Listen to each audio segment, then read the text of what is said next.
बहुत पुरानी बात है। एक गुरु और शिष्य थे। वे दोनों बनारस में रहते थे। एक दिन किसी कार्य से उज्जैन जा रहे थे। उज्जैन जाते जाते उन्हें रास्ते में रात हो गई।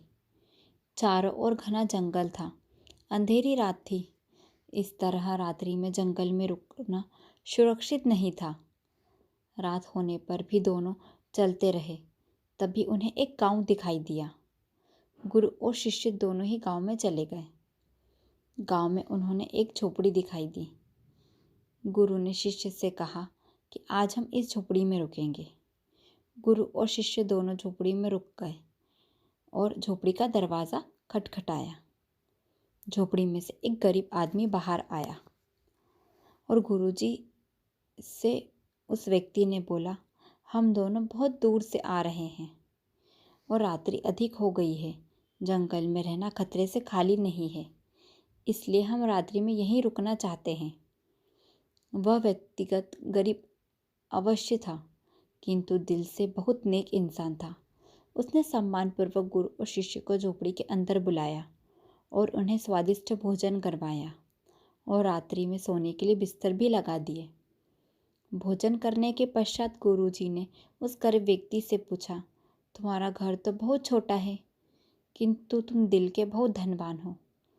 तुम्हारी रोजी रोटी का साधन क्या है? उस गरीब व्यक्ति ने गुरुजी की मुँह की ओर से अपनी प्रशंसा सुनकर धन्यवाद दिया और बोला, मेरे पास इस गांव में सबसे अधिक ज़मीन है, किंतु ज़मीन बंजर है, जिस पर किसी भी प्रकार की खेती संभव नहीं है। इसलिए मैंने अपनी रोजी रोटी पालन के लिए एक भैंस पाल रखी है। उसी भैंस का दूध और घी बेचकर मैं अपनी रोजी रोटी चलाता हूँ। उस व्यक्ति की बात सुन गुरुजी ने कुछ नहीं कहा, पर उन्हें अजीब ज़रूर लगी, किंतु वे कुछ नहीं बोले और सोने चले गए। देर रात में गुरुजी उठ गए और अपने शिष्य से चलने के लिए कहा। दोनों गरीब व्यक्ति को बिना बताए घर से निकल गए और जाते जाते गुरुजी उसकी भैंस को अपने साथ ले चले।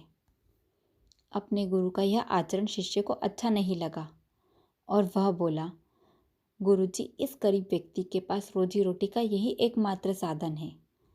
अगर हम इसे ले लेंगे तो यह व्यक्ति अपनी रोजी रोटी कैसे चलाएगा? अपने शिष्य की ऐसी बात सुनकर गुरुजी मंद मंद मुस्कुराए और शिष्य से बोले, आज से ठीक 10 वर्ष पश्चात तुम इसी स्थान पर आना और इसी व्यक्ति से फिर से मुलाकात करना। भोर होने के पहले गुरु और शिष्य भैंस लेकर उस गांव के बाहर निकल गए। धीरे धीरे समय बीतता गया। 10 वर्ष बीतने के पश्चात चेले को गुरुजी की बात याद आई। उसे फिर से गरीब व्यक्ति के घर जाना था। शिष्य फिर से उसी गांव आया। गांव जाते ही उसने देखा कि जिस स्थान पर झोपड़ी थी, ठीक उस स्थान पर एक आलीशान मकान बना हुआ है। यह देखकर उसे बड़ा आश्चर्य हुआ। शिष्य मकान मालिक से मिलना चाहता था। जैसे ही शिष्य मकान मालिक के पास गया, उसने उस गरीब व्यक्ति को देखा, किंतु इस बार गरीब व्यक्ति बहुत अच्छे कपड़े पहने हुए था और उसे देखने में भी बहुत प्रसन्न प्रतीत हो रहा था। शिष्य उस व्यक्ति के पास पहुंचा और बोला, क्या आपने मुझे पहचाना? मैं वही बालक हूँ जो आज से 10 वर्ष पूर्व रात्रि को आपके घर अपने गुरुजी के साथ रुकने के लिए आया था।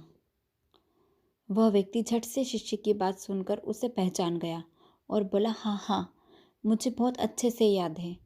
उस रात्रि अगर आप लोग मेरी झोपड़ी में नहीं आए होते तो शायद आज भी मैं उसी दरिद्रता में जी रहा होता। उस रात आपके जाने के बाद मेरी भैंस भी कहीं चली गई थी और मेरी रोजी रोटी के लाले पड़ गए थे। मैंने अपनी बंजर ज़मीन पर मेहनत की और अथक परिश्रम के पश्चात उस ज़मीन को उपजाऊ बना लिया और अब उस बंजर ज़मीन पर मेरी हरी भरी फसल लहरा रही है। इस ज़मीन की बदौलत मैं आज गांव का सबसे संपन्न किसान बन गया हूँ। शिष्य को अब समझ में आया कि गुरुजी उस रात उस व्यक्ति की भैंस क्यों ले गए थे। शिष्य के मन में अब गुरुजी के लिए पहले से कई गुना अधिक सम्मान था। इस कहानी से हमें यही सीख मिलती है कि गुरु और शिष्य ने हमें यही सिखाया कि गुरु द्वारा लिया गया निर्णय देखने में भले ही कठोर लगे, किंतु वह लोगों की भलाई के लिए ही होता है। इसी तरह की रोचक कहानियाँ सुनने के लिए हमारे चैनल को लाइक, शेयर एंड सब्सक्राइब करें। धन्यवाद।